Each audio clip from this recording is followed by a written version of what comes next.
Okay. All right, let's go ahead and we'll actually remove this front panel now, and we'll actually show you down on the bottom those other components down there where the flame detector is located, where your igniter is located at.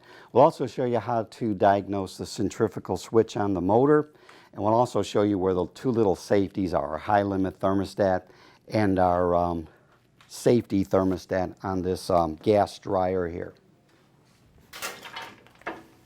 All right, so we're going to take a break in a minute while I take the front apart. When you see me next, we'll have the front off and we'll go ahead and do some of those resistance checks down at the bottom.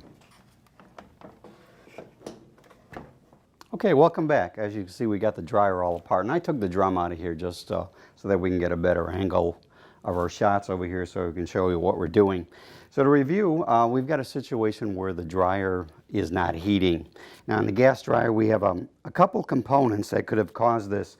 We could have had a problem with our gas valve, and we have two coils here.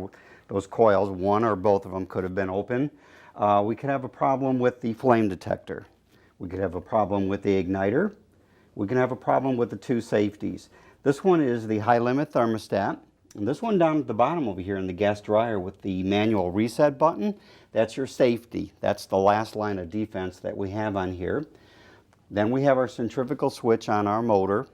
And the last thing we have is if everything else is checking out okay and we still have a problem with no heat, the last thing that we would go ahead and replace is our main board. Now remember, these problems with not drying are usually caused by one of these components failing. It's very rare that you get more than one, even though it's worth checking all of them. What we were trying to avoid here is having you replace all of these parts to kind of get this situation taken care of. So what we'll start off first is, since we're on this side, is let's show you how to check the centrifugal switch on the motor. Once again, its purpose was twofold. One of them was to drop the start winding out after the motor has started. But the second thing is, after the motor has started, we want to switch in the heat circuit. So we only want heat to come on when the motor is turning. Now this is accomplished, like I said, through the centrifugal switch. It's weighted here. The actual rotation of the motor, centrifugal force causes those weights to pull back. And then what we do is we break one set of connections and we close another. And what I'm going to do is with my fingers here, I'm going to push this back. And that's actually the action that's happening when that motor is turning at its designed RPMs.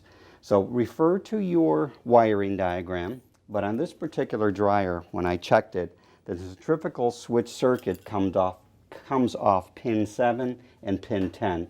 Which is the brown and the white wire here. So I've got my meter set for ohms. I'm going to position one of them on the brown wire and then one of them on the white wire. And let's make sure we get a good connection inside here. It's kind of tight down here. Now what I should have is basically an open circuit. When I close this, that should close that switch. Okay, we've got an open and a closed circuit. Okay, and so that'll verify whether or not the centrifugal switch is working. Probably the better way of doing it is I left the connector on there. We are getting some feedback. Actually, it would probably be better if you pull that connector off and just go right to the pins of the motor to check that we will get a more consistent reading when we're checking that. Now, this has a very good track record as far as not failing. It's very rare that you see the centrifugal switch actually fail on those things, but it's if you've got a situation where everything is checking good and it's still not heating, just remember, check that centrifugal switch. Maybe that's where our problem's at. Next thing we're going to do is we'll go ahead and check our safeties. So remove one of the wires. These safeties should always be closed. Okay, at room temperature they should be closed. Just verify that your safeties are in fact closed. See if we can pull one of these wires off here. And we'll look for a closed circuit on there. Okay, this is our high limit. Okay, that one's good. And then we'll go down to the one down on the bottom, and that's our safety. These are at different temperatures. This one is always designed to open first. The safety is the last one. It's several degrees hotter than your high limit thermostat. So it's kind of the last line of defense. And this one should also be closed at room temperature. All right, the next component we'll go ahead and check, since we're right here, is our flame detector. So we'll remove one of the wires from the flame detector. And this flame detector at room temperature should also be a closed circuit. So let's verify that that's closed. Okay, flame detector looks good. And since we're really close to it, let's go ahead and we'll check our igniter circuit.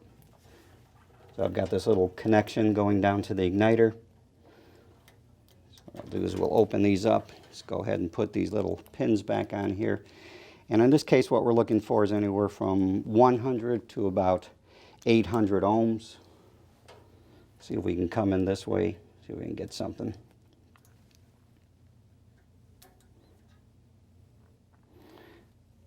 Okay, we got about 261 ohms, so our igniter's okay.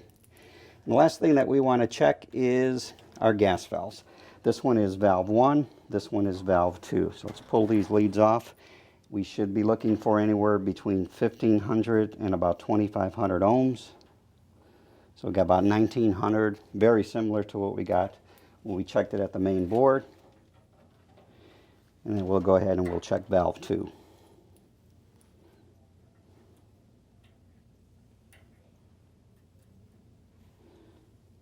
Okay, very similar readings. Okay, so our 2 gas valves are okay. So if we verified that all these components are working normally and all the wiring associated to them up to the main board were okay, then our problem would probably be in our main board. Maybe a relay's not closing. We can verify that. We can go down here and we can look for the 90 to 105 volts at valve 1 and valve 2. Also, you got to remember something that you really can't check on there is we have these little monitoring circuits that monitor the flame detector and also our high limit thermostats.